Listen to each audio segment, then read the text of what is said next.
મિત્રો આપ અત્યારે જોઈ શકો છો અમારા 20 થી 22 માર્ચના વેલકમ 46 પપૈયા છે અને આજે 4 જૂન 2026 થઈ 4/6/2026 તો 74 દિવસના આજે આ જૂન મહિનામાં પપૈયા થયા। તો અત્યારે તમે વેલકમ વેરાયટીની વાત કરું છું, તાઇવાન તો હું આપને બતાવીશ, પણ આ વેલકમ 46 નંબરના જે પપૈયા આવે છે એ છે મિત્રો। હજુ કોઈ પણ જાતનો મેં આમાં સ્પ્રે કરેલો નથી। યોગ્ય પોષણ અને ખોરાક આપશો તો તમારે કોઈ પણ જાતનો પ્રોબ્લેમ નહીં આવે। આ પૂરા વિડીયોમાં જોશો તો તમને ખ્યાલ આવશે।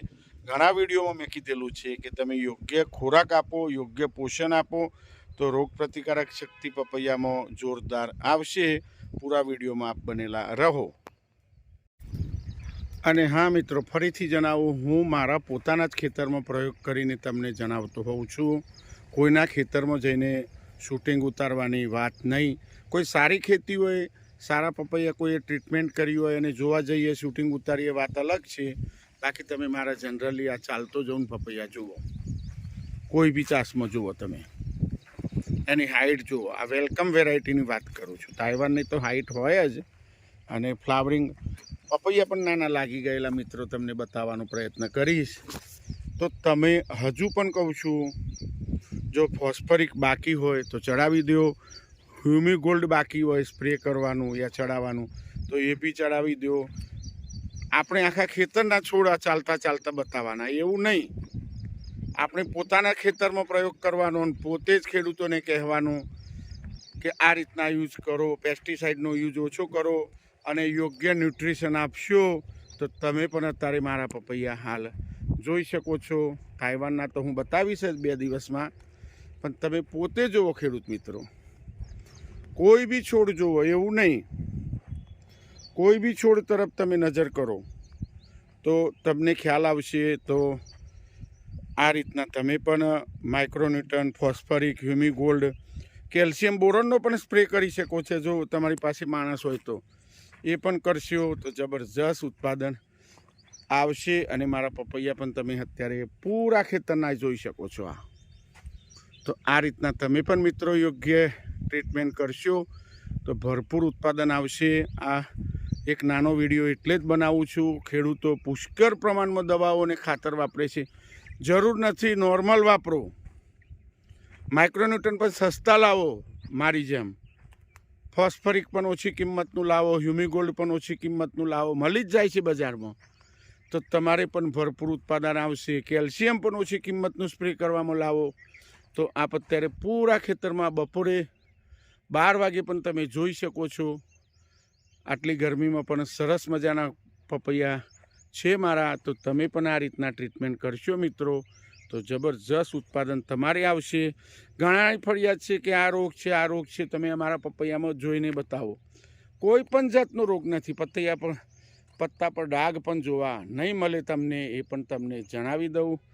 તો આ રીતના આ એક ખાલી ખેડૂતોને સંદેશો આપું છું કે યોગ્ય ન્યુટ્રિશન ખોરાક આપો તો ઓટોમેટિક તમારે પણ ભરપૂર ઉત્પાદન આવશે મિત્રો। એવું કોઈ જરૂરી નથી, ભરપૂર ઉત્પાદન લેવા માટે કોઈ એગ્રોવાળાની જરૂર નથી। ખેડૂત પોતે જ પોતાની રીતના ટ્રીટમેન્ટ કરશે તો સરસ મજાનું ઉત્પાદન આવશે। જરૂર પડે તો મારા મોબાઈલ ઉપર તમે ફોન કરી શકો છો। તો મિત્રો આપ જોઈ શકો છો। તો મિત્રો તમે આ જોઈ શકો છો વેલકમ 46ના પપૈયા। પત્તા પર તમને કોઈ પણ જાતનો રોગ જોવા નહીં મળે એ પણ તમને જણાવું। અને ફ્લાવરિંગ પણ જુઓ, ફ્લાવરિંગ પણ તમે જુઓ, 74 દિવસમાં આટલું ફ્લાવરિંગ છે। અને પપૈયાની હાઇટ પણ તમે જુઓ મિત્રો। તો યોગ્ય ખોરાક તમે પણ આપશો ને મિત્રો તો તમારે પણ સરસ મજાના પપૈયા થશે।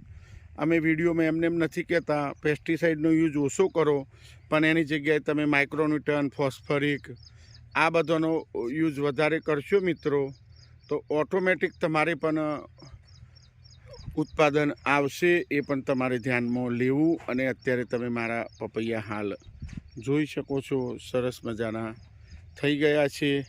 તો આ રીતના યોગ્ય પોષણ તમે પણ આલશો તો તમારે પણ આવા પપૈયા થશે મિત્રો। તો મિત્રો તમે પણ આ રીતના યોગ્ય ખોરાક અને યોગ્ય ન્યુટ્રિશન આપશો તો પપૈયામાં બને ત્યાં સુધી રોગ નહીં આવે. પહેલાંથી વાત કરું છું, આ વાવેતર કર્યું ને એના 1 મહિનાથી બધી ટ્રીટમેન્ટ ચાલુ છે, તો મારે કોઈ પેસ્ટિસાઇડની જરૂર પડતી નહીં. પાયામાં એક વખત ફંગીસાઇડ આપેલું એ વાત અલગ છે. તો વિડીયો સારો લાગે તો બીજા ખેડૂત મિત્રોને પણ શેર કરી શકો છો.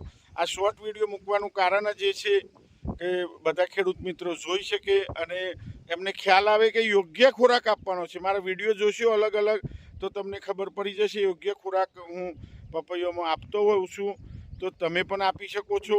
અને જરૂર પડે તો એનો પણ હું વિડીયો મૂકીશ થોડા દિવસમાં, કઈ કઈ વસ્તુ વાપરું છું તો તમે જોશો તો ખ્યાલ આવશે. વિડીયો સારો લાગે તો લાઈક કરજો, શેર કરજો, સબસ્ક્રાઈબ કરજો.